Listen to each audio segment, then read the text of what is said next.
All right, ladies and gentlemen, it is 6 o'clock. I want to thank everybody for joining. This is a call to order for the Finance Committee for the town of Halifax. It is the 21st of July of 2025. This meeting is being recorded for Area 58. Committee members in attendance are Cheryl Burke, Mike Bennett, Frank Johnston, Ed Bryan, and myself. I think Mike, are you the 617 number? Okay, so we'll check on that a little later. And our secretary, Caitlin Esposito. So I want to thank everybody for joining. As this is a virtual meeting, all votes will be done by roll call. So we'll dive into the agenda. The first thing we have on our agenda today is a couple of minutes that we need to get through and approve. So the first one that we have on the books is from May 12th of 2025. That was our meeting right before the town meeting. So has everybody had a chance to have a look at those and review them? Yes. Does anybody have any adds, changes, or deletions? All right. Can I get a motion to approve and accept those minutes? So moved. Second. Thank you. Roll call vote. Cheryl? Yes. Mike Bennett? Yes. Frank Johnston? Yes, minutes from 05/12/2025. EJ? Yes. And I am a yes as well. So those are approved 6-0. The next set that we have available for review and approval are from 623. Has everyone had a chance to review those minutes as well? Yes. Yeah. Okay. Does anybody have any adds, changes, or deletions? No. And I get a motion to approve the minutes from 623. So moved. Second. Thank you. Roll call vote. Cheryl? Yes. Mike Bennett? Yes. Frank Johnston? Yes. EJ? Yes. And I'm a yes as well. Thank you very much. Last set. Last set is from the 7th of July. So have we all had a chance to read through those? Yes. Yes. Any adds, changes, or deletions? No. Okay. Motion to approve. So moved. Second. Thank you. Roll call vote. Cheryl? Yes. Mike Bennett? Yes. Frank Johnston? Yes. EJ? Yes. And I'm a yes as well. Thank you very much, everybody.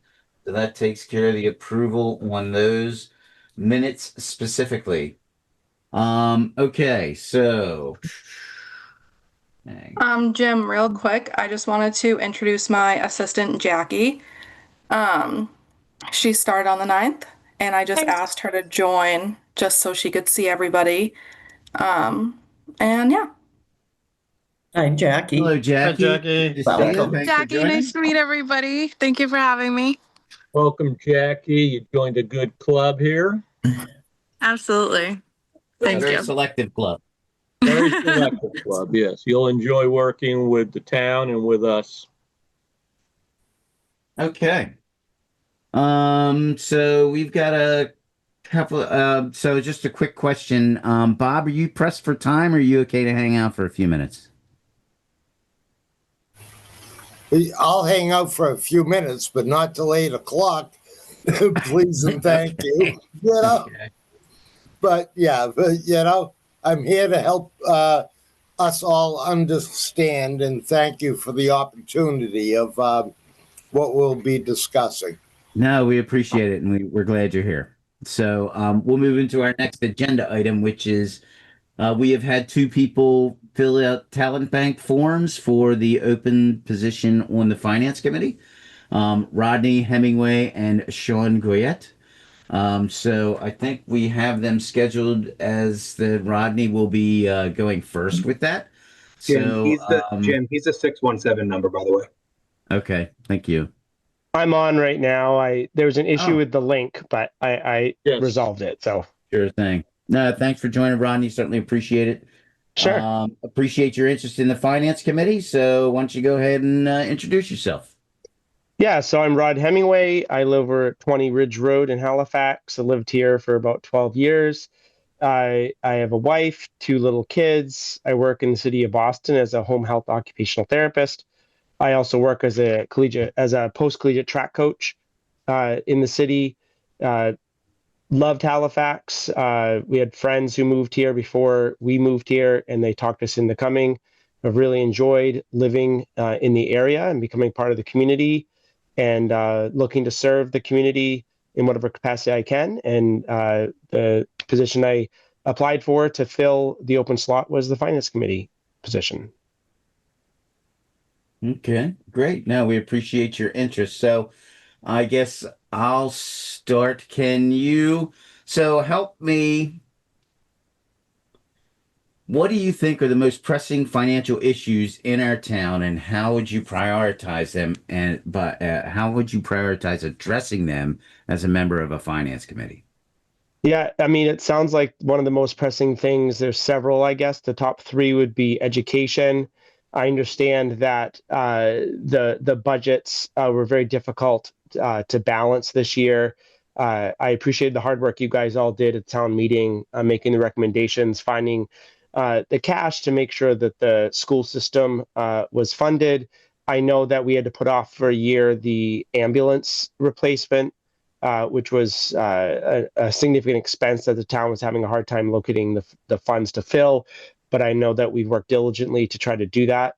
I think understanding the amount of resources that come into the town, having understanding of the financial well-being so that we can distribute the resources that are limited in the way that best supports the town of Halifax. So we provide the services that we need to.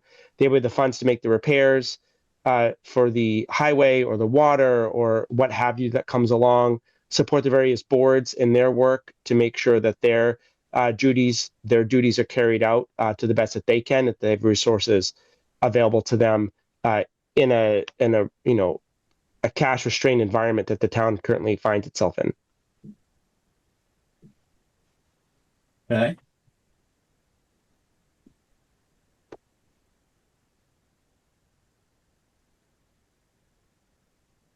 How do you view the role of the Finance Committee in relation to transparency and communication with the public?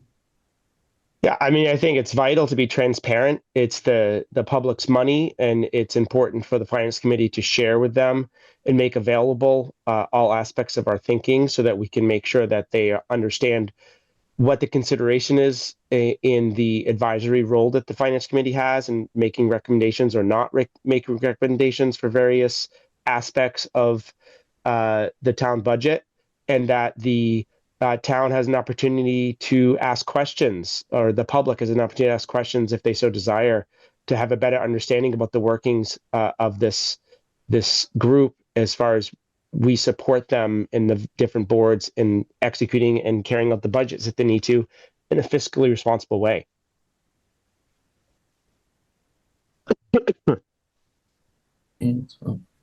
Okay. So, you mentioned education early on in your first answer. So the Halifax Elementary School comprises 65% of the town's budget. And that's growing, and it'll grow again this year because it's just the nature of the beast, as it were. So when you're trying to balance town services, fixing the roads, fixing the potholes, maintaining signage, maintaining buildings. How do you balance that between a growing education budget? Because we certainly all appreciate education and respect it, but we also, the residents whose money we are utilizing to do all this stuff certainly would like to have their roads paved and potholes filled. Right. I guess, I mean, it's a very difficult, it can be complicated. Have to look at the totality of what's the most crucial thing to allocate the funds to. Where are the funds coming in? What are the resources available to the town? Whether it's just tax revenue, whether it's state grants, whether it's federal grants, what are those grants going to look like in the next 12 to 24 months, and how will that give us an opportunity to provide those resources to the town? It's hard in listening to what the town wants, and also some of our obligations. If there's contracts to fulfill, it's not an easy balancing act, but it's something that's important to have these hard conversations to make sure that we are allocating correctly and judiciously.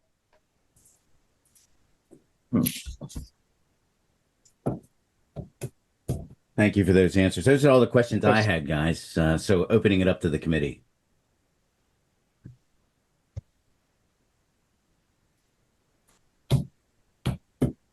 Jim, Frank? I've got one or two questions here for Mr. Hemingway.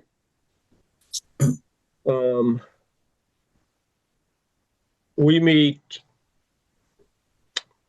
fairly often during budget season, sometimes once a week, sometimes twice if we have joint meetings with members of the Board of Selectmen and or with the department heads within the town.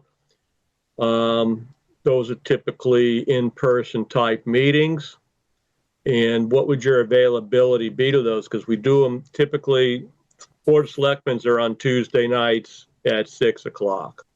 Yeah, I'd be available for in-person meetings when they occur. Yeah, I prioritize that as something important to do. If that meant for propagating the budget in order to get it resolved and submitted. And then we typically do our meetings on Mondays via Zoom, but once a month we do in-person meetings as well. And availability for those is very important as well. And how does your work balance factor into that? Yeah, I mean, it's something that I've done. I've always had multiple things going on, and I prioritize them. I'm organized. I understand when to how to push things along if I need to make sure I attend things that are important. And the finance committee is an important component of my day if I were to be appointed to it. So I would prioritize and make sure that I was available for these. And then, of course, there's the famous spring town meetings to attend, or town meeting to attend, and that can be from 2 hours to 6 hours. It's a fairly large commitment of time during the week, and also being able to be a little thick-skinned sometimes when things are being said and things of that nature, and not taking things personal. How do you feel about that? Yeah, I mean, you make hard decisions. There are going to be some people that inevitably are not happy with the decision that's made, but you make your best recommendation based on the totality of what's necessary. And there are people who aren't going to be happy with it. And you can't make everybody happy. You have to do what's right by the town. And we do our best I assume, do our best to make a recommendation that's in the best interest of the town. And sometimes you're not going to be able to make everybody happy. And unfortunately, that's the way it is. And I'd love for everybody like me, but not everyone's going to, unfortunately. Thank you, Rodney. That's Sure. all I had. Thank you very much. Thanks, Frank. Jim, I've got a question. Rodney, thanks for jumping on tonight. We appreciate it. This is truly a curiosity question. I'm not looking for a certain answer, but if there's something that goes along with this committee that keeps me up at night or would keep me up at night, this is the question that I'm asking you, and I'm curious to hear your perspective on it. Our job as a committee is to try to make decisions that we feel are best for the community, right? And to best make those decisions, it's easier done when we have more outreach to the community and we're gathering more feedback than not, right? To help us educate ourselves as to what the community is thinking.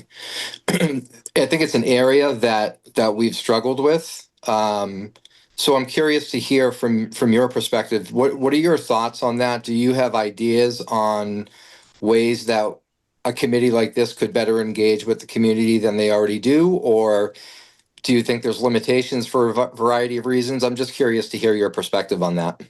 Yeah, no, that's a great question. It's hard to try to gather as much perspective and much sort of input from the community the best you can. And sometimes, despite your best efforts, you're not going to get everything that you want. But I think public gatherings, whether it be, a cookout on the town lawn, whether it be some sort of event where we invite the townsfolk to come by to see us maybe attend the weekend farm, the farm stands that happen at the town hall. Maybe setting a booth there once a month or something where we are just there and available for people to come up and ask us questions.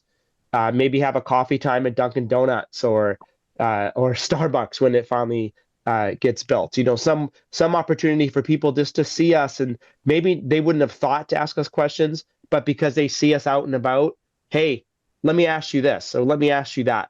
One thing I learned a lot was I talked to Bill Smith when we were both running in the spring elections, and we had people coming up to us while we were running for our various positions, and they were asking us questions off the cuff that they may not have asked anybody, but they asked us because we were there and available. What didn't happen to be my area of expertise that the person was asking, but he saw us and he thought to ask it. And I thought that was important engagement. So just being available, whether we attend, if there's a little league tournament down behind the elementary school, or maybe on a Friday when they have the fast cars over behind Walmart, maybe we have some tables or someone goes there and sets up and just ask a finance committee member a question, or do you have a concern that we can think about or we can bring back to discuss? Just opportunities for drop-ins where people wouldn't otherwise think to do anything.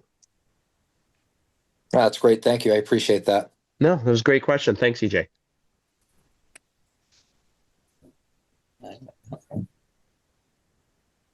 Anyone else from the committee? Okay, Rodney, you have any questions for us? How long have you guys all been on the committee? I've been on 6 years. Yeah, Cheryl's been on 6. This is my 4th year. My Oh. fifth. Fifth. My 4th year. Great. I'm in my second. My first year from Mike. So it's Mike Great. Brignetta's first year, and it's EJ's on his 2nd year. Great. It looks like you guys really have a sort of a staggered, and as I understand it, committee people are staggered in their appointments as well, right? So that there's Correct. always some retained committee knowledge from year to year. Yes. Yeah, Yes. great. Yeah. Great. That's the other thing, Rodney. It's a 3-year commitment as well.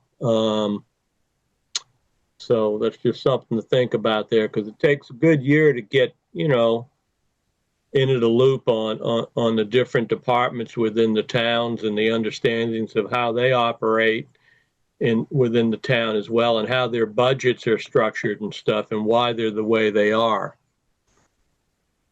Right. So year 2, you're in the thick of it. Okay. All right. Do you feel that you have a productive relationship with all or most of the boards of the town? Well, the department heads. Yes, I feel that I do, and I'm sure each member on the committee has their feelings. But I'm speaking for myself. I feel that I have a very good connection with the different department heads that I work with. Great.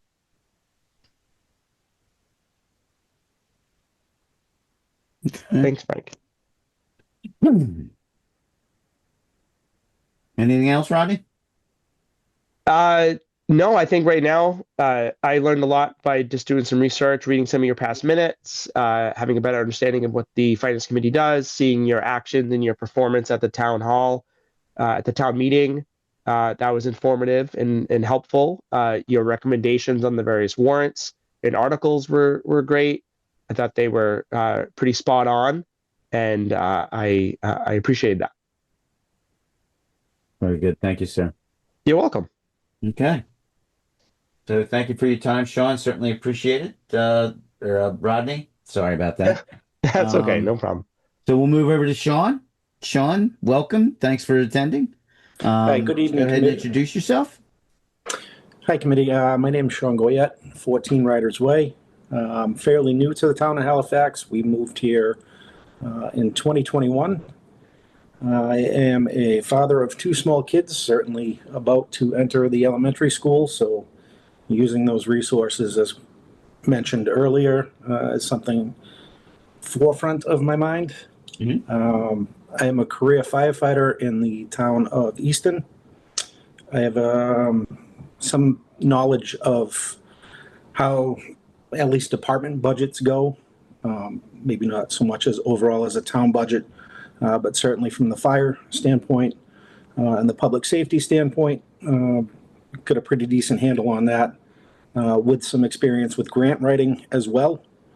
And that's pretty much my story. Very good. Thank you. So where'd you come from? You said you've been here 4 years. Where did you move from? My wife and I moved here from Brockton. No. Okay. Very good. All right. Well, same kind of questions that we had for Rodney. What do you think the most pressing financial matters are for the town, and how would you prioritize them? It's a balance between tough budgetary times, certainly from state aid, federal aid on down, tax revenue, as that increases ever so slightly every year, and the demand for resources to go out increases. That's kind of what we're looking at, without having to do an override or dip into reserve funds. Right. So state law allows for everyone to raise raise the levy 2.5% a year. Anything over that, right, has to be done by an override, which then has to be proposed by the selectmen, approved by the town, and then voted on at a town election. So there's like a 3-step process there, right? So we just went through one in Easton that failed. Yeah. Well, they seem to be failing everywhere from what I've been reading. Yep. So that's going to put a pinch on a lot of things. So with that said, again, education is 65% of where the town's revenues go, right? And, just to kind of dovetail into that, the town's revenues are obviously property taxes, the first thing, right? But then there's, if businesses do pay taxes to the town, but it's not at as a higher rate, which it would be if we had more business in town. So, those are, so we're kind of, whatever the value of the properties are is what the town gets. There are some subsidies from the state, Chapter 90 money for roads, and I think Chapter 70 for some of the schools. But with the federal cutbacks that are happening now, those revenues will obviously reduce, right? So, correct. How do you balance that as a member, of the finance committee? I'm not sure exactly how to raise more revenue.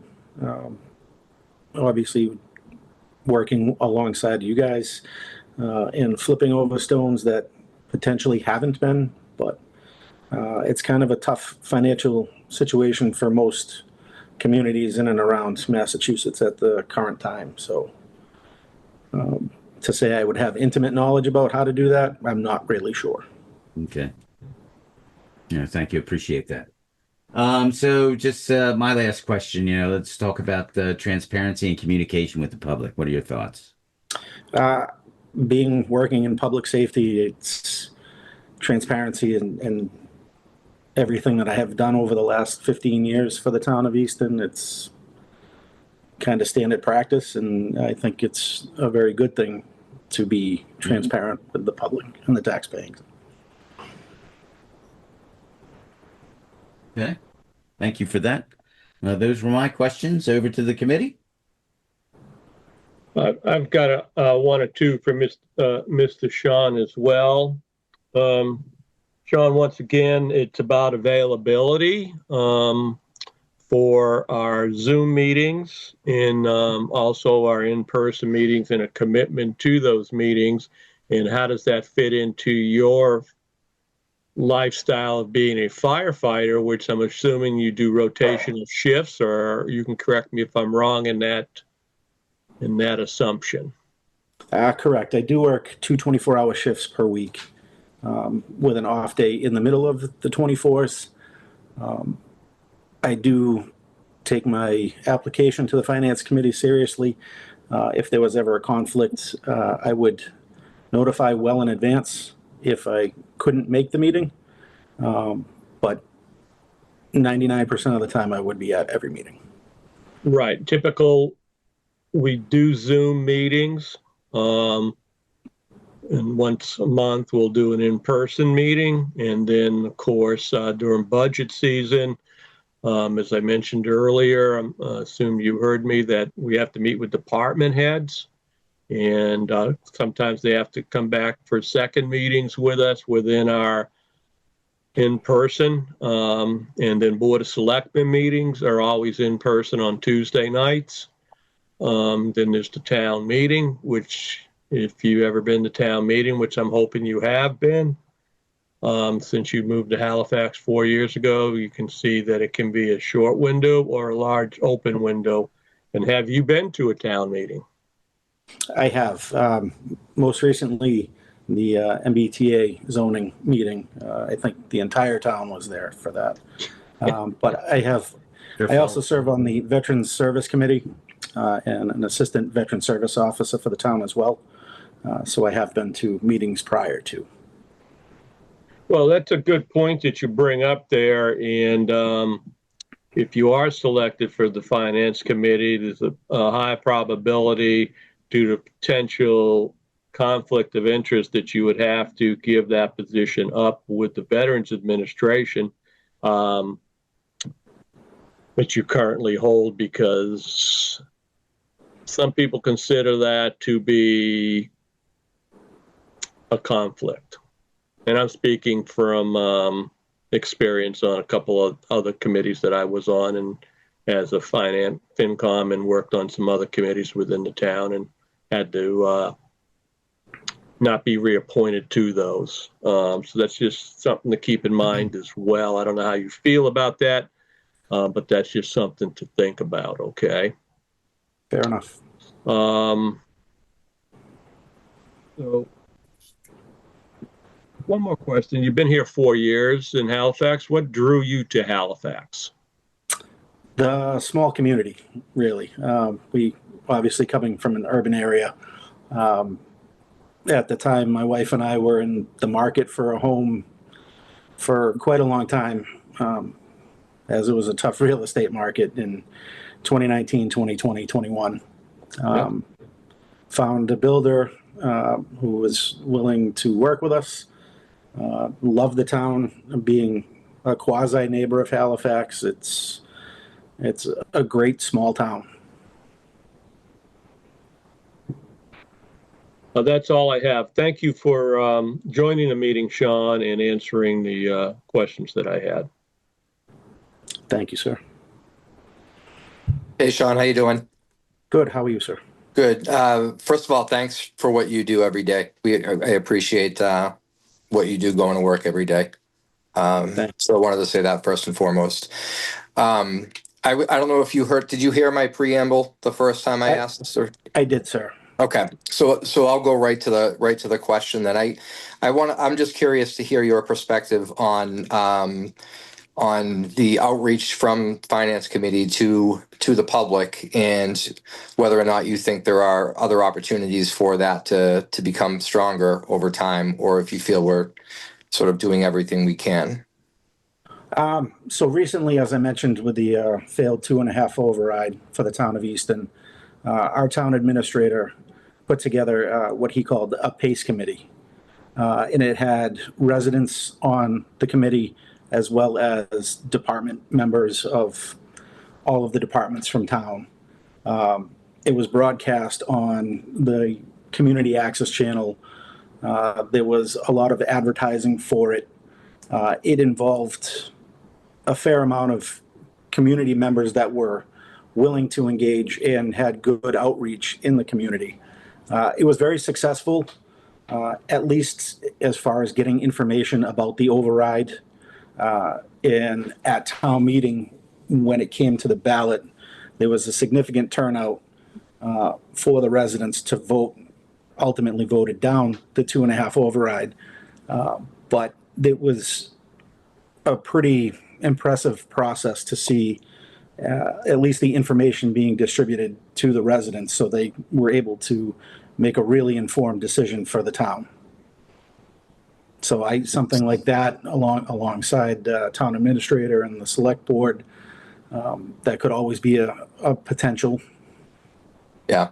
It's funny because you focus so much time and energy on getting stuff onto the internet, but the internet isn't everyone's friend, so there's got to be other ways to get it out there. Word of mouth worked really well. If you've got the right residents that are willing to participate and volunteer their time to engage in something like that, it can go a long way. Thanks for that. Appreciate it. Thank you, sir. All right. Anybody have any other questions for Sean? Okay, Sean, any questions for the Finance Committee? I can't think of any off the top of my head, not that haven't already been discussed. Okay. I thank you guys for consideration. No, absolutely appreciate it. So, Rodney and Sean, we certainly appreciate your interest in the Finance Committee. Yes. So the next steps will be this. We will be voting at our next meeting, and whoever is selected will then be notified, and then we will ask you to come to the next selectmen's meeting so that they can have their final. They'll probably have a chat with you about it, and you get their approval. And once that's done, then you'll be all the way in. Make sense? Yes. Great. Okay. Thank you. You guys are welcome to stay if you want. It is a public meeting, but we appreciate your time. And, again, thank you for your interest. Thank you, gentlemen. Thanks, everybody. Thank you, guys. Much Thank you. appreciated showing the Thanks. interest in joining our committee. Of course. Thank you, guys. Thank you. All right. Thanks, everybody. So, Jim, can I ask a question? Yeah. On this, we're only backfilling for chief right now, right? Right. Is there a cap on how many members we can have? I believe it's I 7. think the bylaws limit us to 7.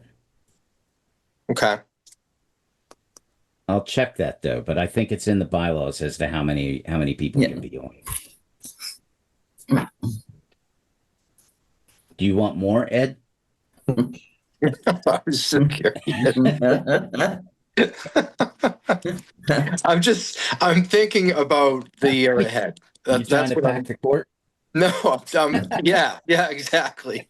I'm thinking about the year ahead and just, we're gonna need a lot, Yeah. and I want to make sure that we have everything that we need, and we're not setting ourselves up shorter than we need to be, No, absolutely agree. And like I said, I'll check with I'll check the bylaws, and if we want to push it up, we can certainly if it's in the bylaws, then the town has to approve that. So Right.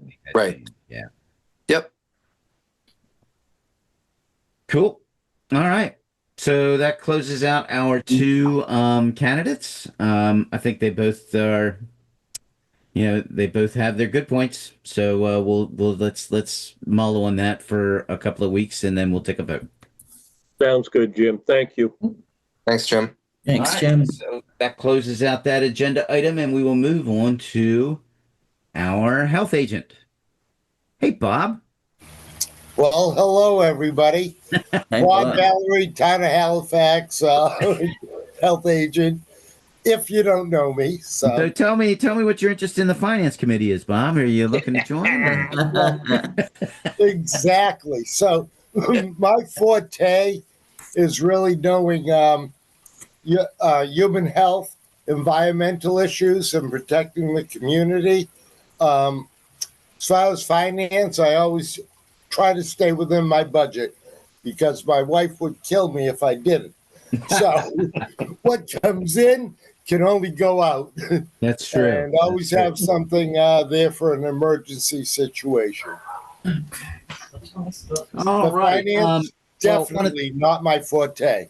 Yeah, no, I want to thank you for jumping on. So we went through a lot of the budget, the line item transfers last week, and one of the ones I think that came up that we had some questions on was the $19,000 for the PFAS testing. So I understood, and you're gonna have to probably educate me on this because, Oh, thank you. Because I have an open door policy, and I'd be more than happy. Frank's sort of aware to the area because I think Mhm. that's what you used to do formerly, Frank. And sometimes when it comes across your desk, it's not what you want to do, but it was sort of necessary trying to keep DEP happy with everything. And I used the town administrator because, as I said, my expertise isn't really finance. I just knew, okay, do my due diligence, drive down the cost, and try to keep all things in line. So Right. I appreciate any help the finance committee, wants to help me out there. Sure. And so I think one of the questions is I was under the impression that according to Mass General Law, anything over $15,000 had to go out for bid. So it did go out for 2 bids. Okay. I was told to do my due diligence. I actually sent it out to 3 firms. Okay. One didn't even reply. One gave us a bid, and then one's our current contractor. And in speaking with East Bridgewater, they used to use Brown and or they do use Brown and something in it, and they were looking for new bidders. They were up to $53,000 in their PFAS testing obligations. I'm like, whoa, hold on. So I believe I did my due diligence to go out for 3 bids, got 2 back, Okay. and the company that we're currently with, who's been extremely useful, to the town, actually came down in their price to, meet the same as the other bid. I think they were within a couple of bucks. And the first testing, unfortunately, you can't just PFAS test. We have 8 wells, 2 groundwater sources, and you can't use the standard equipment that's already there. You sort of have to retrofit because you can't have PFAS materials to pull out the waters that you're taking the samples from. So round 1 was more expensive than round 2. So the $19,000, is that just like an initial payment? Is this a quarterly fee? Is this a yearly fee? So I have the full contract that I would love to provide you guys through FY26. Okay. That shows, because at the end of FY26, we can go out for another bid on a different company if we can find a cheaper one. So, the contract's already in place because it was signed 3 years ago. So we just had to really renew FY26 with the amendment of the PFAS testing. And now it's a little bit lower than that 19,000 than what it would be, but it was like a shock wave on, I don't know, November something of last year, Right. Yeah, just sort of. So if I recall correctly, when we did the budgeting, we put in, and Lindsay, keep me straight here, but I think we put in like $10,000 for PFAS testing was the number that I have like in my head. For next year? No, for when we, for next year when we did the, right, exactly. I proposed a rough estimate of 10 grand. Right. For FY26. Yeah. We had nothing in our budget to handle FY25. Right. There was no consideration of that. No.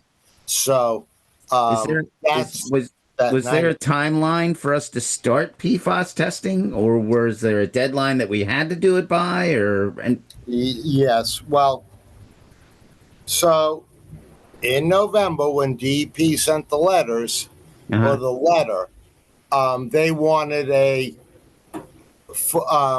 winter testing and a spring testing. The first testing would determine the actual degree of which we had to test for, meaning there's two different tests.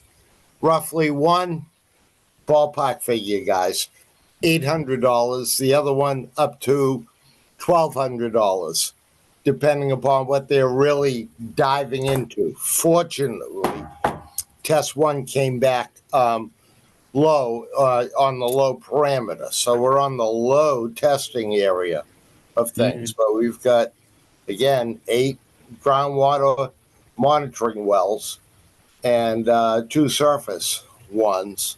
Doesn't affect the public water supply. Doesn't actually affect wells in the area because I did that whole survey to make sure that we're outside of the circumferences and stuff, which saved the town a bunch of money because otherwise somebody else would have been doing it. So to answer your question, it just really came upon us. I have found working with state, federal agencies, when you stay out in front of a problem, instead of trying to sort of back into it, there tends to be a lot more, I don't want to use the word leniency, but they're receptive and understand the financial situations of towns. So, have a great relationship with DEP right now that moving forward, we might be able to get away with 2 or 3 tests a year or something. At least we started out on the right track. Okay. And Frank, you've dealt with enough government agencies that you understand. I guess you don't, excuse my French, piss them off at first because they can only get more miserable down the road. No. You need to work with the governmental agency when the time arises. Right. And that timeline, I put in a letter. I've got an entire just snapshot scenario that I provided, and I'll provide anybody. Because, we talked about education, talked about outreach, talked about transparency. Oh my God, here, I have an open door policy. Meet and greet me. If you can't come in, I'll make the time for you, and I'll provide you all the information I have in the folders that will helpfully make all of our boards and committees really know that what the right hand's doing when the left hand does it.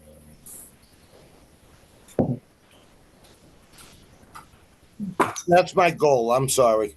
No. I went off on a tangent, but I really care about this stuff. Okay. So you said they had to retrofit? Yes, what happens is when you do the well testing and methane gas testing that we've been doing there for years now, there's certain tubing, this and that. Well, in order to actually pull a proper PFAS sample, you have to have non-PFAS pulling material, or else then you're contaminating your sample when you do it. Mm-hmm. It's a one-time fee because now it's in place and apparently reusable.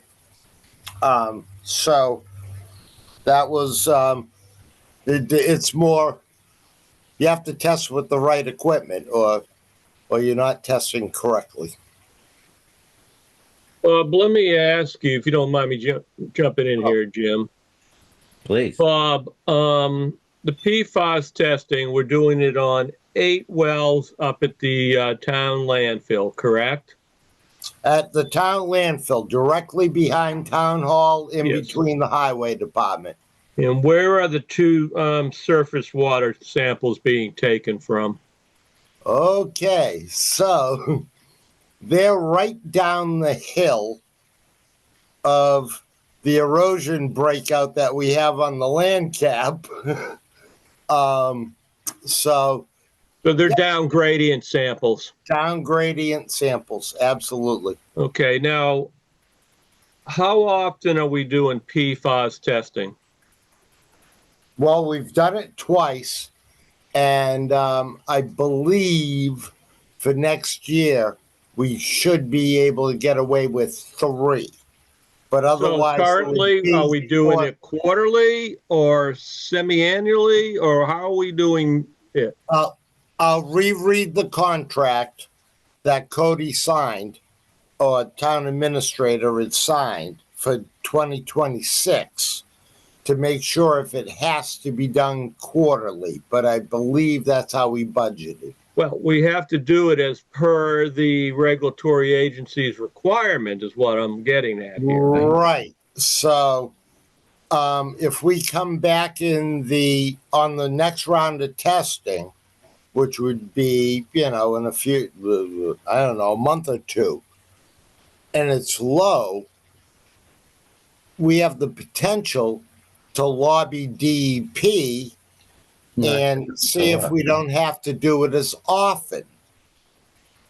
So there seems to be some wiggle room right now they want it 4 monitoring cycles.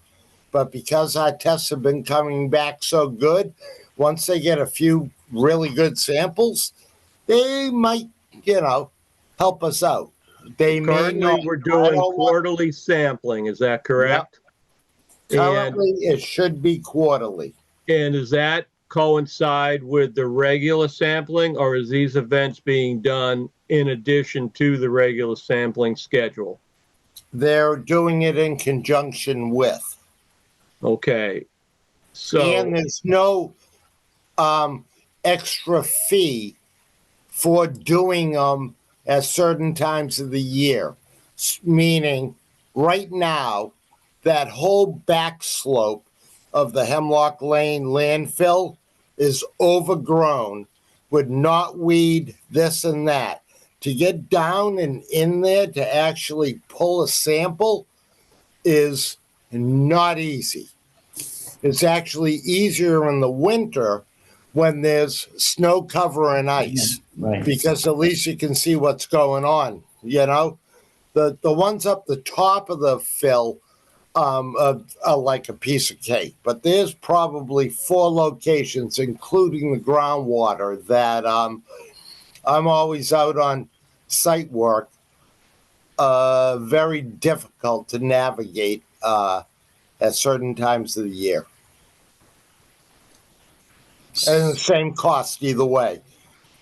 so then what did we spend the bulk of the $19,000 on then, if we're doing these samples in conjunction with the existing sampling schedule with the consultant engineering firm, and all we're running is the additional suite of the PFAS added to whatever the other suite is of sampling that we're doing?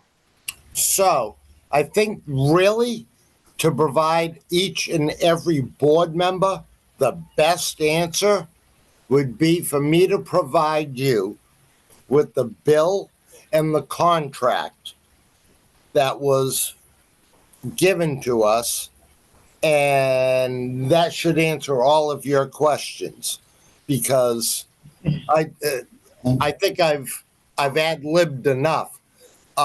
You guys know the finances. It's in writing.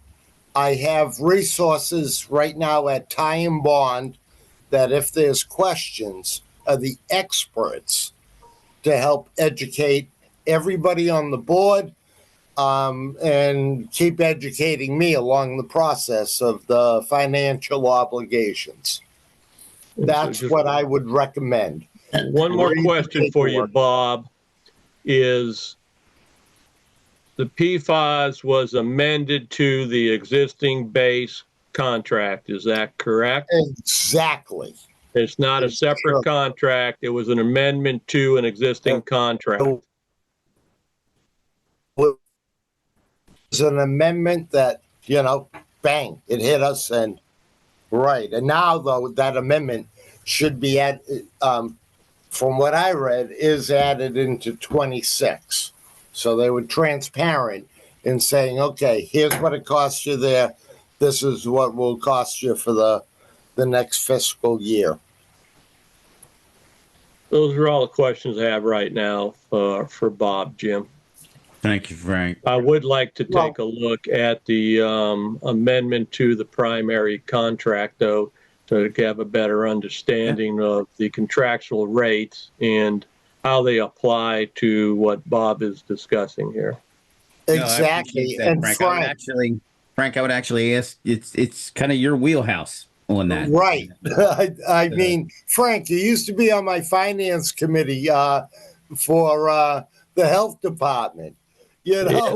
I mean, I might have had another few $1,000s in my Board of Health slush fund, but they took the beaver money away. And you'll remember that one. I remember it, Bob. Okay, so that money's gone now. So the little bit of money that I had there had disappeared. I have never exceeded a budget in the entire time I've worked in Halifax. If anything, I've always returned money into the general fund. And my goal is, I think my strength is I'm not afraid to ask for help.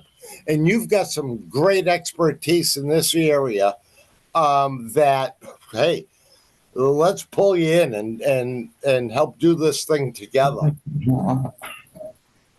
Thanks, Bob. Like I say, we're just trying to understand this $19,000 came as a shock to us here at the end of the year for a change to your budget.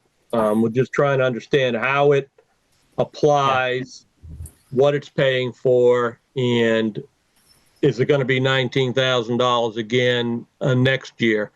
Or is it semi-annually, or how it works? We're just trying to understand that. Well, and to the best of my knowledge, and again, in the paperwork I have, I went through the town administrator every step of the way on this. And that's, I mean, my go-to guy. My board is well aware that it was going to happen. But when it comes to getting money, appropriating money, if I screwed up there, well, I guess not. But usually you follow the chain of command. If my board agrees with it, then you go to the town administrator, and if they go to finance or whatever, I don't know. I'm really not, I guess I'm learning as I have this conversation tonight. Because there's no problem there, Bob. We're just trying to understand the contract and the cost associated with it. I got more paper. Standpoint. Trust me. If there's one thing I learned being in regulatory, is document. I will show you anything that any person on the finance committee wants to see from the day that I get the DEP letter. Bob, I appreciate your answering all of my pointed questions towards you. Thank you very much. I like that.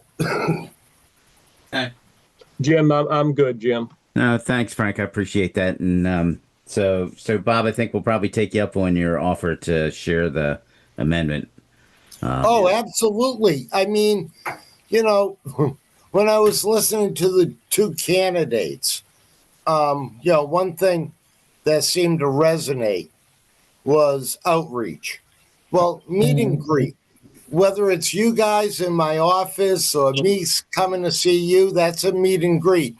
Or education. Well, if all your board members know what you're doing before you do it, because I'm the health agent, I strive on making sure my board knows before I put in a septic system. Here's the rules, here's the laws, here's the regulations. We're fair, firm, consistent, and bang, it's, I don't know, sort of a no-brainer. Right. Well, I appreciate you jumping on the phone, Bob, and answering, kind of helping us dig into this a little bit. So, Oh, yeah, if you want me to send it individually to each person's email, as I said, I have I did a condensed version only because I didn't want to give you, the Encyclopedia Britannica that I've been collecting since November. But I think it will really help. You guys get an idea of what I did or what we did, right. And what we should do or could do moving forward. Sure. Well, you can just, if you're going to do that, you can just scan it to the Halifax Finance Committee group email, and we'll all get it. Cool. Yeah, I did provide it to the interim town administrator, and just in case he could have distributed it, because then, in all honesty, just to, put out this for the future is, if I provided you that information before tonight's meeting, and you guys had some questions for me, then I could have already had maybe some of the answers already prepared for you and saved you the time and effort of, hey, you guys aren't getting paid for it. So, I appreciate what you're doing. So that's how I like to do business. Yep, certainly appreciate that. So thanks, Bob. Anybody have any other questions for Mr. Bob? On a side note, the ponds are testing great right now for fecal contamination. West Nile virus and Triple E are doing well, but tick cases are on an incredible rise in the entire area. So there's my public health announcement. If you guys want to spread the word, I'd greatly appreciate it. Okay. Thanks, Frank. Thanks, Bob. We should put an ad in the Enterprise or the Express or whatever it is. Actually, if you check my webpage, it's updated all the time and keeps our public informed, because I can't always do the meet and greet, but my outreach through those social media areas is at least once a week. Is your webpage functioning after the migration? Yes, now. Okay. Wasn't last week. Okay. Oh, bear poker. Yep. Thank you, Bob. Once again, I appreciate your time as always, and I always enjoy talking to you. I'm sorry. Some people get scared when I talk. Not at all. I'm not one of them, Bob. We appreciate your time. Thanks, Bob. Thanks, Bob. Okay. You guys have a great day. You do the same, sir. You too. Okay. I'm going to go hit some golf balls. All right. Thanks, All Bob. right. So that takes us off of that agenda item. We'll move over to correspondence, and as may arise. Does anybody have any? I haven't gotten any correspondence this week from any residents or anybody in the inside of town hall. So anybody have anything they want to discuss with the committee, as we are all here under as may arise? All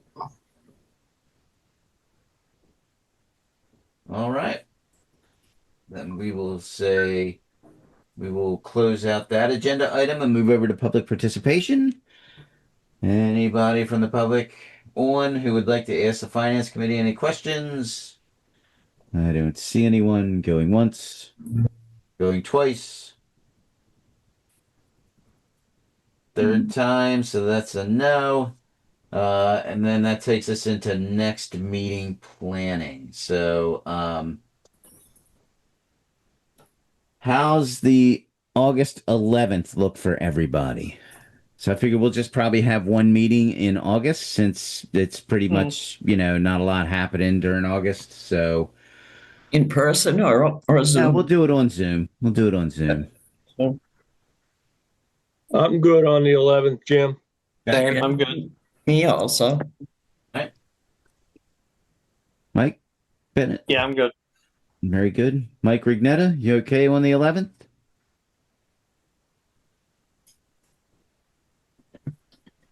Yeah, sorry, I'm good for the 11th. I'm sorry, I couldn't find the mute button. No worries, sir. Thank you very much. So we'll set that up for August 11th. And obviously the first, we'll do whatever minutes that have come out at that point in time and do the voting on the next to fill the vacancy on the Finance Committee. That's right.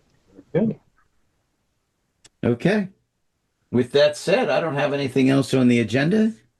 Anybody have anything else before we close the meeting? One quick question. So with the two members, if we are not going to add two members, and we're going to look at that, I guess, are our discussions about those two members made in a public forum as well? Good point. That's a great question. They've always been. Yes. Yeah, they are. We've always done them in a public forum before. Okay. That is So then, You have to be there. There would be an appointing committee that once they actually do it. what was that, Caesar? There would be an appointing committee to actually appoint them.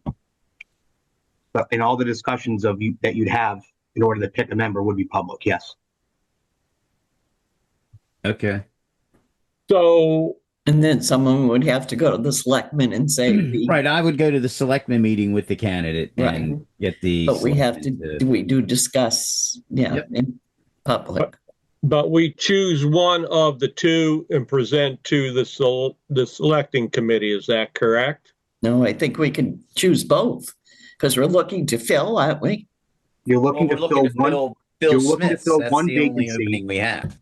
You're looking to fill one vacancy that with a term that ends in 2026, and you would bring whatever candidate that submitted an application. You'd bring that selected candidate as a recommendation to the Board of Selectmen. So we're filling the 3-year slot that Bill had. No, you're filling his term, which ends in 2026. Yes. And he had 1 year left. Correct. In his term.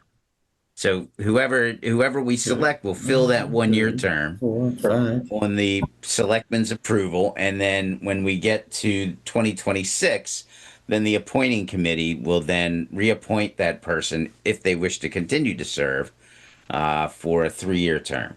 That is correct. Yes. Okay. And any discussions we have between now and then are public discussions? Yes. If you're going to deliberate on who to select, it has to be a Yes, public. they're public. Yep. Okay. So that's basically what we did here tonight was the interview process of that. And then in 2 weeks on the 11th, it'll be an open discussion on which candidate we feel best fits the position for us at that time. And then we would vote on that person. Is that correct? We would, yes, we would vote. Well, we'd vote on both of them, and whoever had,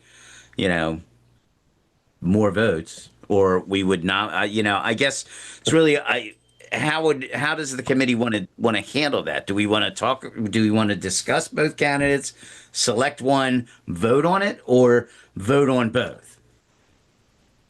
You guys thought my question earlier was simple, didn't you? I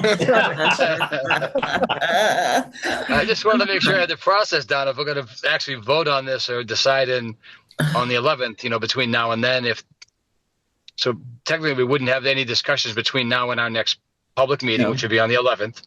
And on that day, we'll discuss both candidates and then either choose one or vote on one to present to the selectmen. Correct. Yes. Right. Okay. So I would think, I guess, that would make sense, right? An open discussion that night about who we think, and then if there's questions between us among which one we would like to present or vote for, I guess, then we would have to vote. Yes. Okay. Hey, that was a question more than a statement, by the way. Sounded a little like you were convincing yourself. Sounds like it. But Just try to talk myself into the process. That's all. Yeah. I hear you. I hear you, buddy. I hear you. Okay, clear as mud. Absolutely. All right. So we're looking at August 11th. And we'll see everybody there, 6 p.m. on Zoom. Oh, May I get a motion to adjourn? so moved. Second, Thank you. Roll call vote. Cheryl, yes. Mike Bennett, Yes. Bryant Johnston. Yes, what are we doing here? We're going to adjourning. adjourn. That's what we're going to do. Sorry. Took part of my brain. No worries. No worries. Your hat's on too tight, Frank. Yeah. I don't want to see what's under it, buddy. DJ, Yes. Mike Rugnetta, Yes to adjourn. and I am a yes as well. Thank you, everybody, for attending, and we'll see you on August 8th. Thank you. All right. We'll see you Thank you then. all very much. Guys. Have a good one. We'll see you. Good night. Good night. Bye-bye.